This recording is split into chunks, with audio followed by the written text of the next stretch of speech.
O politicamente correto é uma postura que tem estado presente e fortemente crescente nos últimos anos em nosso meio.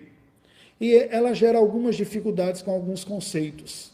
Por exemplo, o conceito da discriminação. Embora a discriminação tenha um elemento negativo, que diz respeito a um pré-julgamento prejudicial para algumas pessoas, por algumas características externas, se valoriza e se categoriza de uma maneira diferenciada pessoas por algumas características externas, como etnia, condições sociais e econômicas. Porém, a palavra discriminação também traz consigo um outro sentido, o sentido do tratamento diferenciado pelas distinções das características sem um juízo de valor propriamente, simplesmente como uma espécie de categorização. A discriminação, portanto, seria como uma descrição diferenciada. E é este o sentido que vou usar a palavra discriminação na mensagem desta noite. Os grupos humanos, todos eles, revelam crenças e práticas distintas, posturas distintas ao longo da sua vida. Como estas diferenças em nós e em outros, e em Deus, se fazem perceber no anúncio do juízo divino sobre o Egito, através da fala de Moisés a Faraó. Como estas diferenças em nós, nos seres humanos, e como Deus mesmo encara essas diferenças e, a partir delas, anuncia o seu juízo, ou anunciou o seu juízo através de Moisés.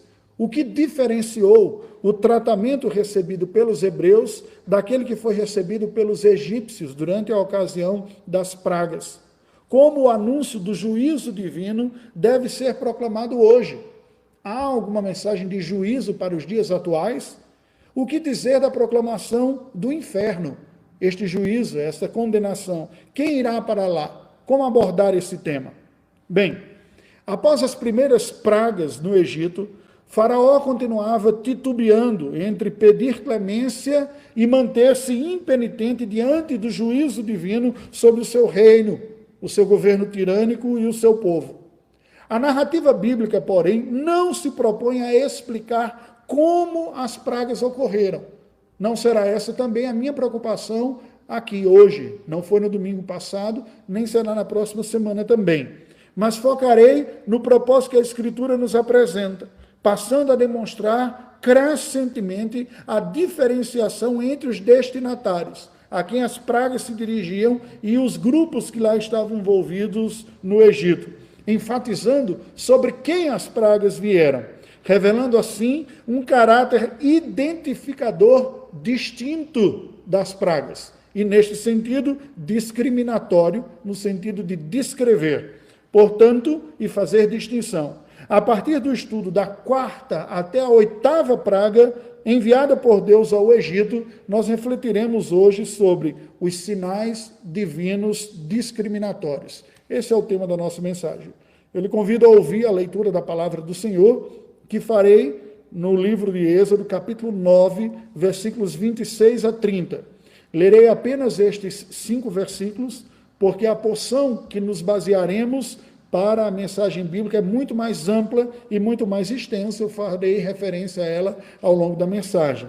A porção completa é do capítulo 8, versículo 20, até o capítulo 9, versículo de número 35.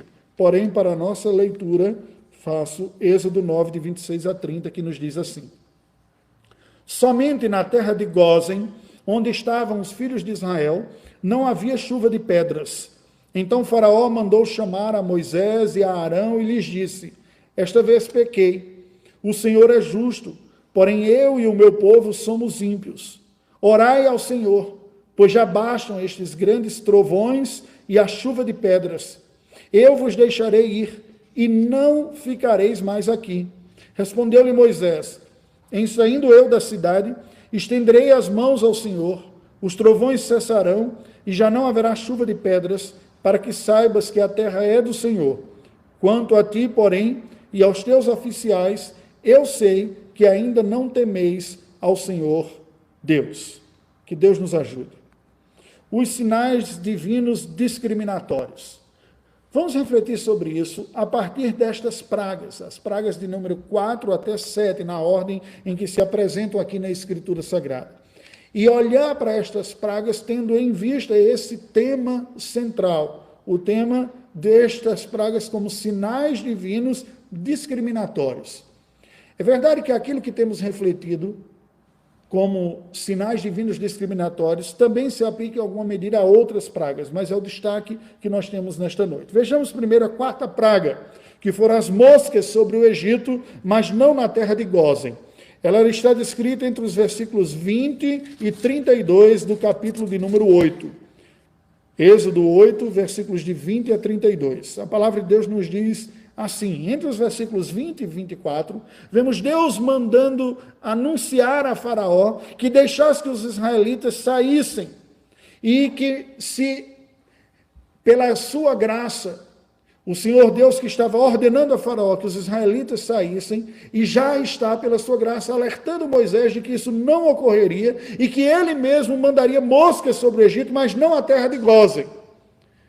A ordem é dada, mas é dado a conhecer também de que se houvesse uma resistência da parte de Faraó, o que de fato veio a ocorrer no versículo 21, se tu não deixares ir o meu povo, eis que eu enviarei enxames de moscas sobre ti e sobre os teus oficiais.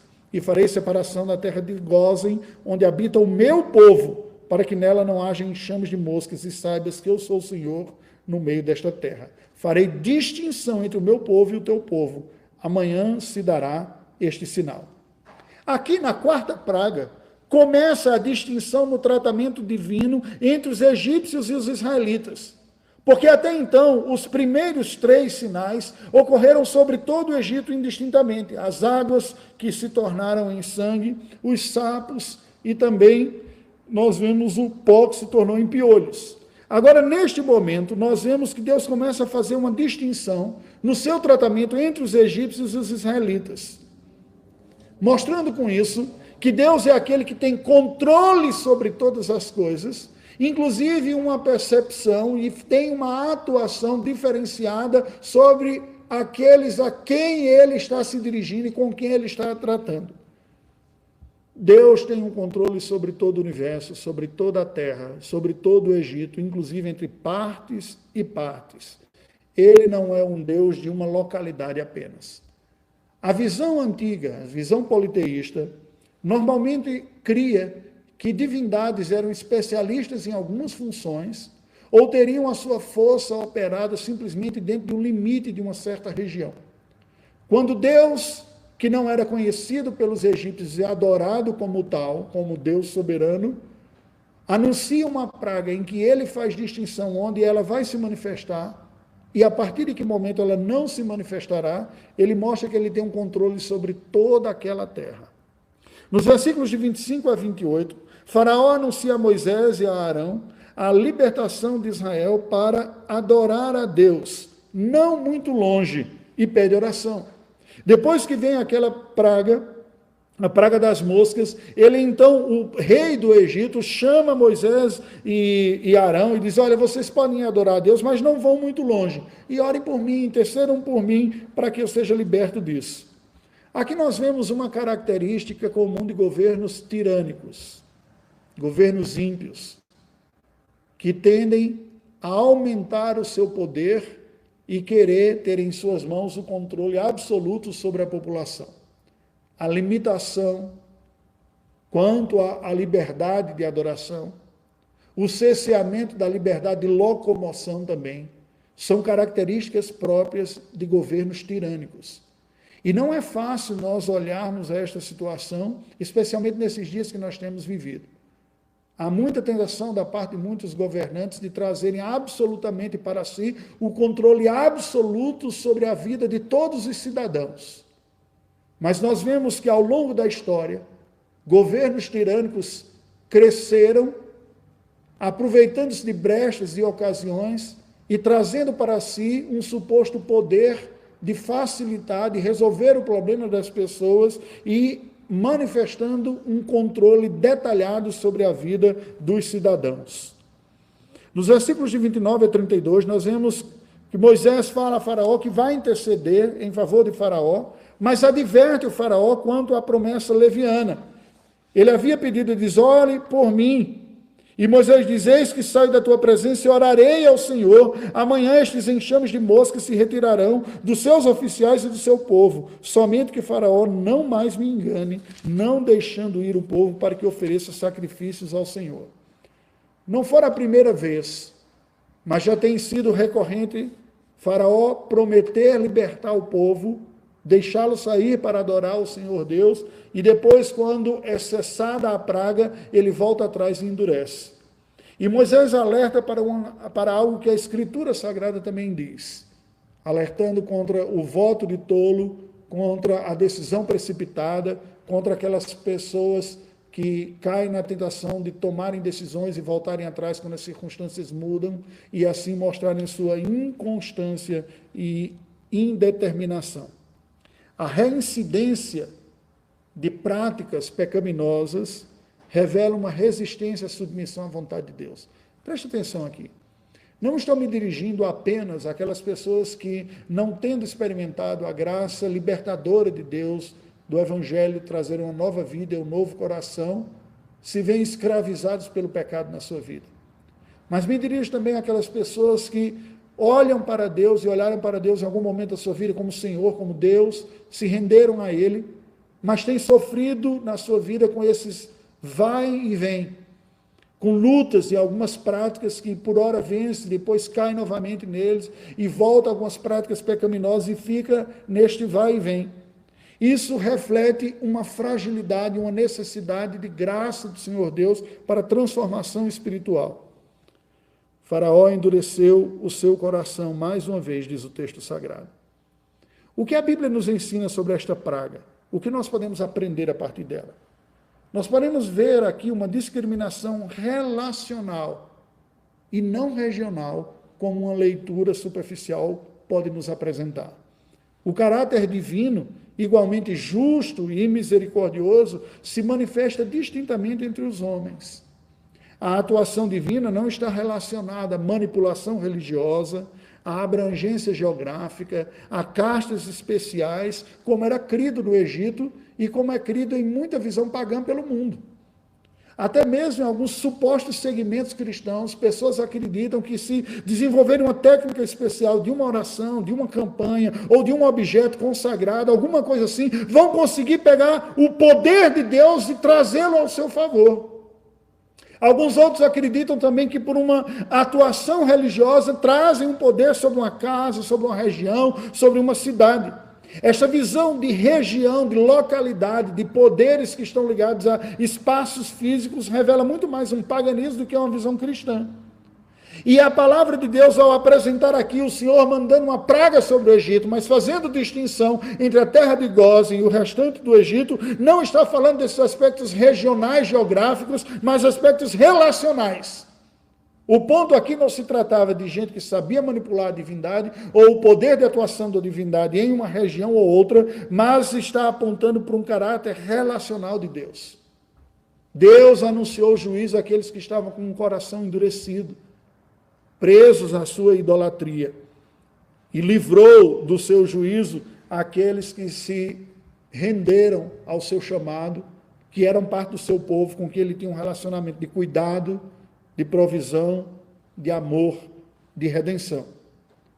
Há uma discriminação do relacionamento, uma diferenciação na maneira como Deus trata a humanidade.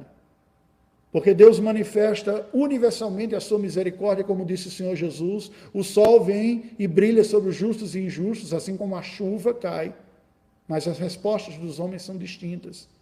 E a graça de Deus também se mostra diferenciada. A graça de Deus se manifesta abundante a corações que se rendem e, ao serem alcançados por esta graça e se renderem, experimentam um relacionamento redentor e positivo cada vez maior. Mas prossigamos. A quinta praga foram as pestes sobre animais egípcios. Está descrita no capítulo 9, versículos de 1 a 7. Estes versículos nos dizem que Deus anuncia a Faraó, através de Moisés, um juízo de morte discriminatória sobre os rebanhos egípcios.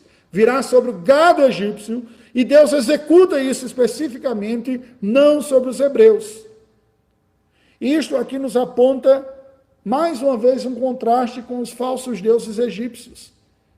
Se este primeiro, o quarto aqui, o primeiro que nós estamos vendo hoje, a quarta praga, mostra que Deus não está preso às regiões, mas a sua atuação tem a ver com os relacionamentos e não com impedimentos, porque ele fica mais fraco em uma certa região. Aqui é exatamente o contrário, onde ele não era conhecido e não era adorado, é que o juízo é severo e se manifesta, e ele poupa a região de Goze por causa do povo que lá estava. Agora aqui na quinta praga, nós vemos que Deus, ao manifestar este juízo e enviar essas pestes que atingiu e veio a trazer a morte aos animais dos egípcios, alguns falsos deuses do Egito Antigo foram combatidos.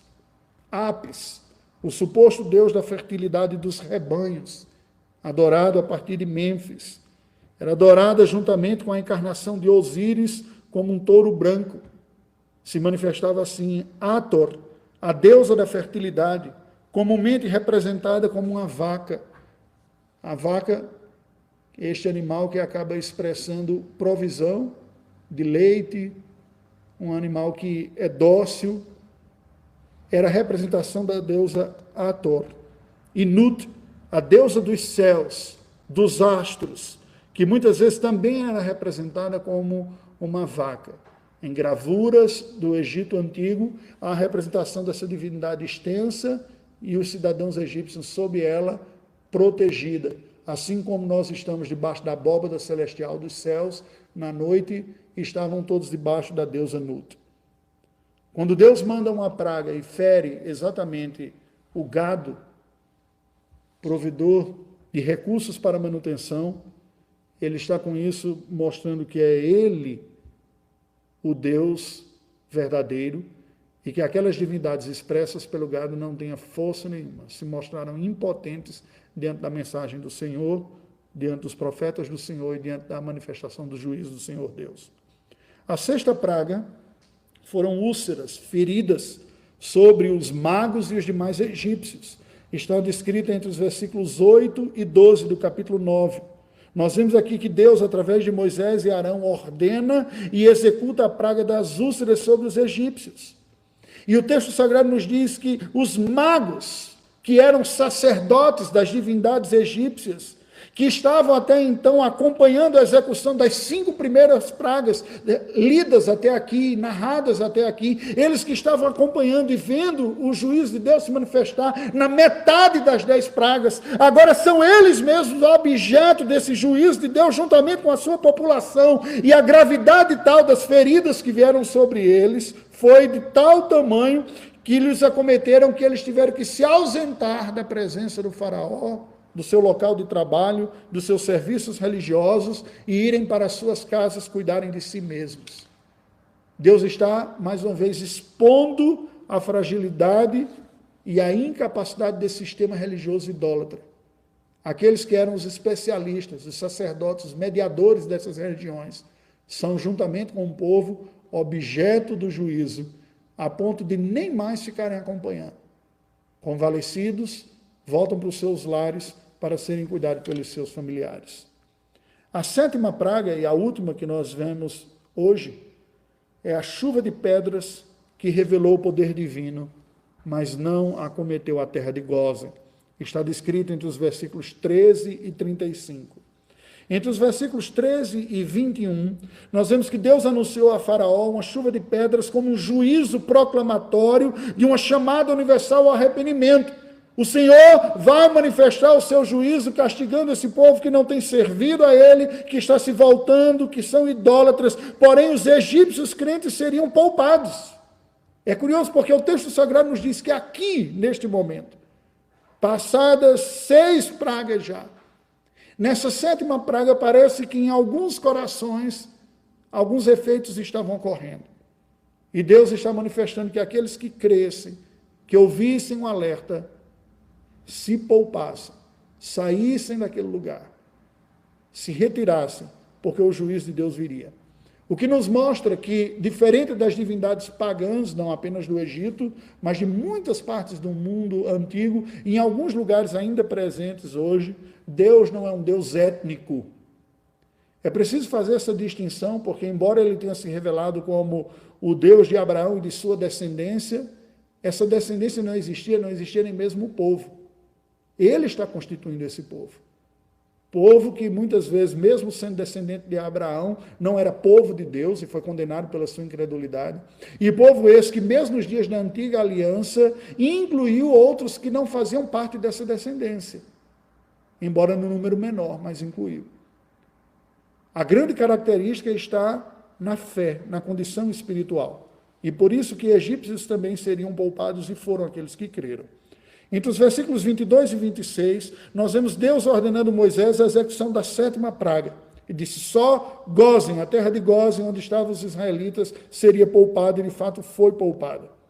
As falsas divindades egípcias estavam associadas à criação, as principais. Íris, o deus da água. Osíris, o deus do fogo.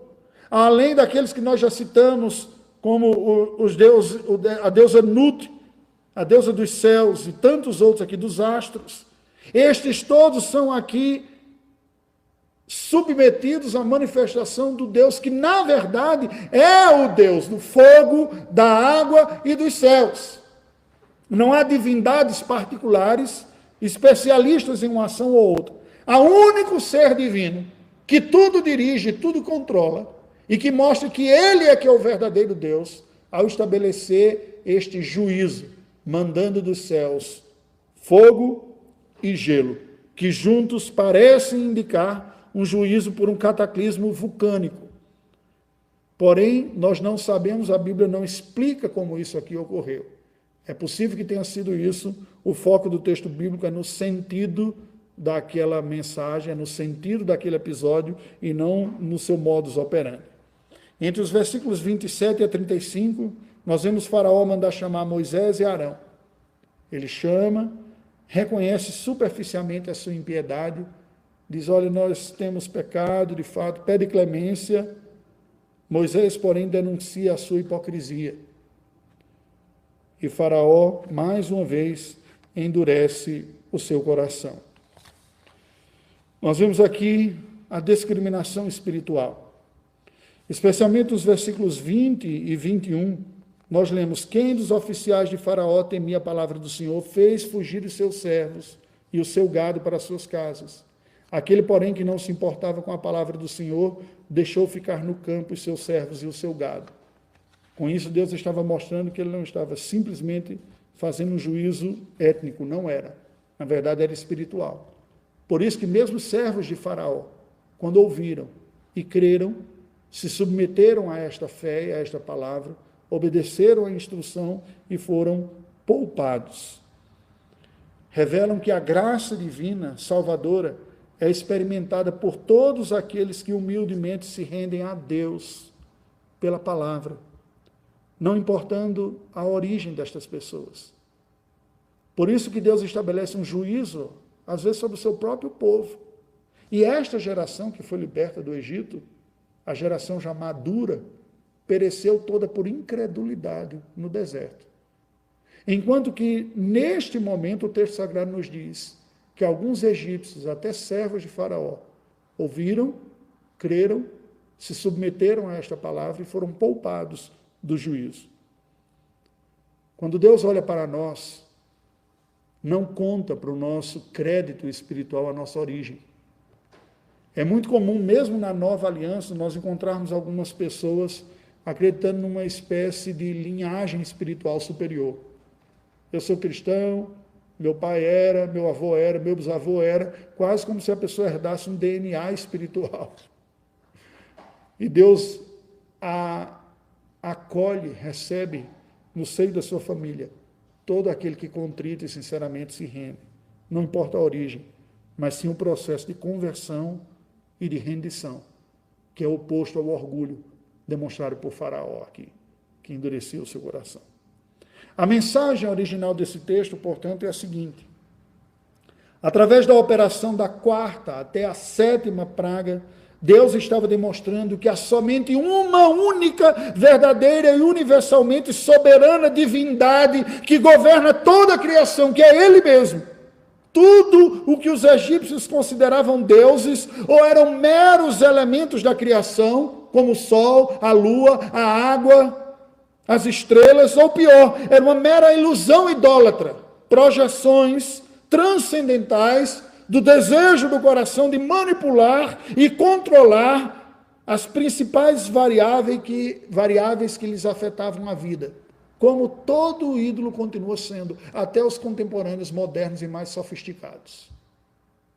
A crença e a confiança de muitos em sua inteligência, em seu trabalho, sua conta bancária, seu investimento, sua capacidade de realizar planos, sua família, o sexo que ela consegue por seduzir. Em contraste a tudo isso, nós vemos Yahvé, o único real, vivo, santo e poderoso Deus, o qual por zelo, santidade e justiça exerce juízo sobre a idolatria humana, manifesta na utilitariedade da religião, que quando é usada, demonstra autonomia e autoconfiança sistêmicas. E preste atenção, isso não é problema de egípcio antigo, não. Esta resistência ao verdadeiro Deus pode ocorrer no seio da comunidade que professa a fé cristã. Gente que deposita a sua confiança na sua religiosidade, que acha que tem um crédito a mais com Deus por ser mais empenhado em atividades religiosas, mais dedicado na religião, que se julga superior aos outros porque tem um esforço maior. E neste sentido, confia em si mesmo e não no Senhor para ser abençoado. É um espírito oposto ao espírito que o Evangelho demanda. Porque o orgulho é impeditivo do verdadeiro arrependimento, da conversão como mudança e de uma confiança submissa. A pessoa que confia nas suas próprias capacidades chega a desesperar quando falha. A vergonha pública que ela sente é estarrecedora e até mesmo revolta contra Deus. O pecador olha com misericórdia para o Senhor e humildemente confia na sua graça. Essa graça eficaz é a graça que Deus se manifesta, porque Deus perdoa, acolhe, livra do seu juízo todos aqueles que creem na palavra do Evangelho, na boa nova de que Ele provê perdão e salvação para pecadores, através do seu pacto de graça e da redenção que há em Jesus Cristo. Agora preste atenção.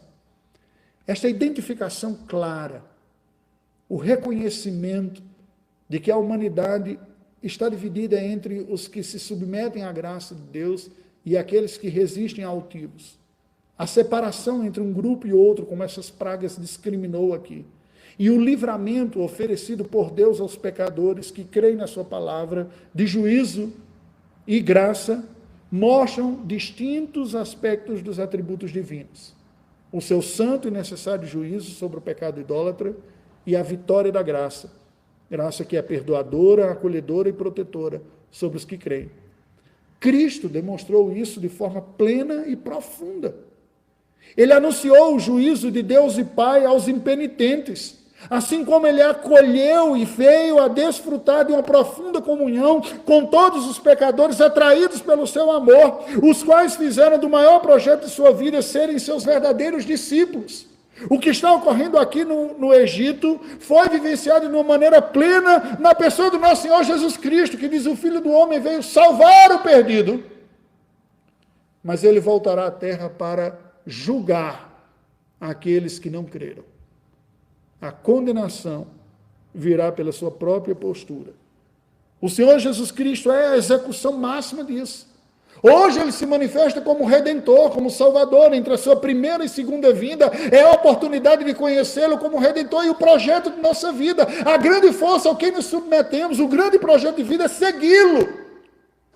Porque quando ele voltar, e ele voltará, não voltará mais para trazer perdão e salvação.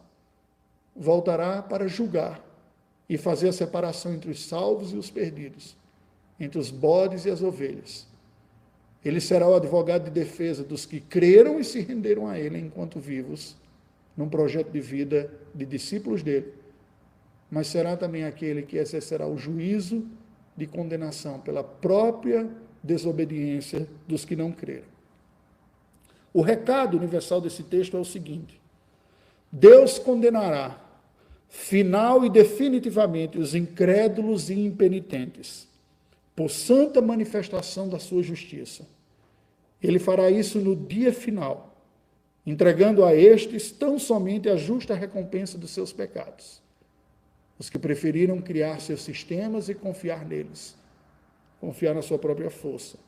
Naquele dia final, Deus também salvará final e definitivamente a todos aqueles que, sem mérito algum, foram feitos parte do seu povo, pela inclusão da graça, do perdão e da adoção, através do arrependimento sincero dos pecados e a fé confiante na obra de Jesus Cristo. Preste atenção, porque, embora as pragas do Egito não fossem a exata expressão da condenação final, o recado da salvação pela graça, da fidelidade divina ao seu pacto redentor e da condenação do idólatra autoconfiante em seus próprios sistemas e impenitente foi dado através da execução dessas pragas. Um evento histórico. Portanto, não podemos também universalizar e imaginarmos que toda praga ou todo infortúnio que se experimenta na vida seja um juízo de Deus direto aos pecadores. O texto sagrado, Lucas, nos diz o seguinte: o Senhor Jesus, capítulo 13 de Lucas, versículos 4 e 5, nos diz: ou cuidais que aqueles 18 sobre os quais desabou a torre de Siloé e os matou eram mais culpados que todos os outros habitantes de Jerusalém? Não eram, eu vos afirmo. Mas se não vos arrependerdes, todos igualmente perecereis. Não cabe acharmos, é até cruel imaginarmos que esta pandemia seja um juízo de Deus sobre pecadores. Assim, aqueles que escapariam da Covid-19 seriam mais santos e os que estão morrendo seriam mais pecadores. O que o Senhor Jesus está dizendo é exatamente o contrário. As pessoas que sofrem os infortúnios dessa vida não significa que eles têm mais pecado do que os outros. Mas os infortúnios dessa vida são um claro recado da parte de Deus e lembrete de que a nossa casa não é aqui, que esse mundo é imperfeito, que nós não devemos depositar as nossas esperanças e confianças no que realizamos aqui. É um tempo para nos voltarmos para Ele de forma mais intensa. Por isso disse Jesus: todos, se não vos arrependerdes, todos igualmente perecereis. Nós estamos universalmente nivelados pela necessidade de arrependimento, mas também pela graça de Deus a todos os grupos, não importa a classe política, social, econômica, étnica, ou seja o que for, onde houver arrependimento, são incluídos na família da fé. Concluindo, as pragas do Egito nos dão muitos ensinamentos. Um dos principais é a indicação da distinção divina na aplicação da sua graça e da sua justiça. Aos que se perdem, é certa a condenação e a punição dos seus pecados, evidenciados numa resistente incredulidade e insubmissão à mensagem do Evangelho. A mensagem da boa nova de que Deus perdoa pecadores em Cristo, que arrependidos vêm a Ele. Mas aos salvos é certa a manifestação da soberana graça de Deus, convencedora de pecados, perdoadora uma vez confessados e arrependidos, acolhedora na família da fé, santificadora, nos transformando mais e mais à sua semelhança e suficientemente eficaz a nos satisfazer, evidenciada nos seus efeitos em pecadores salvos, a saber, quando estes demonstram arrependimento de pecados, fé na suficiente obra da cruz e se rendem a Cristo na sua vida, numa agridoce conversão. E o processo de santificação e de conversão, não estou falando apenas do início da vida cristã, mas a jornada cristã é uma agridoce conversão. Há aspectos amargos e dolorosos, que é enxergar os nossos próprios males e lutarmos contra eles, e aspectos doces e consoladores do perdão e da força de Deus vindo a nós, que misturadamente estão em nós, para que aprendamos a verdade. Não nós, mas Ele. Tudo Ele. Tudo Ele. Oremos ao Senhor. Deus bendito, nós estamos diante da Tua presença, que agradecemos pela Tua palavra, pela boa nova do Evangelho, de que tu trazes perdão e redenção àqueles que, arrependidos de seus pecados, creem no teu Filho Jesus Cristo. Nós estamos sujeitos a experimentarmos quaisquer infortúnios em nossa vida. E nestes dias a humanidade tem enfrentado o infortúnio da Covid-19. Pedimos o poder, a graça do teu Espírito, de trazer sobre nós uma obra de convicção, de submissão a ti. Em nome de Jesus, apressa, Senhor Deus, o teu propósito providencial através deste vírus. Quebranta-nos o coração, dá-nos a aprender a depender do Senhor. Dá-nos a humildade para reconhecermos que não temos o controle sobre todas as coisas. Dá-nos a sabedoria para usarmos aquilo que sabemos fazer e conseguimos fazer como mera instrumentalidade para a administração deste mundo que é teu. Venha sobre nós, Senhor, sobre o nosso país, sobre a tua igreja espalhada pelo mundo, trazendo uma convicção mais profunda de submissão e dependência a ti. Dá-nos a graça, Senhor Deus, de sermos santificados num processo de sincera conversão a ti. Nós te louvamos pelo teu Filho Jesus Cristo, o Senhor Redentor. Dá-nos a graça de experimentá-lo a cada dia de nossa vida, as virtudes e os efeitos transformadores da sua presença. Dá-nos a aprender a sermos sinceros discípulos, a não vivermos mais para nós mesmos, a não fazermos uso dos instrumentos da vida, inclusive da religião, para a satisfação dos nossos desejos próprios, mas da tua vontade. Oramos em nome de Jesus. Amém.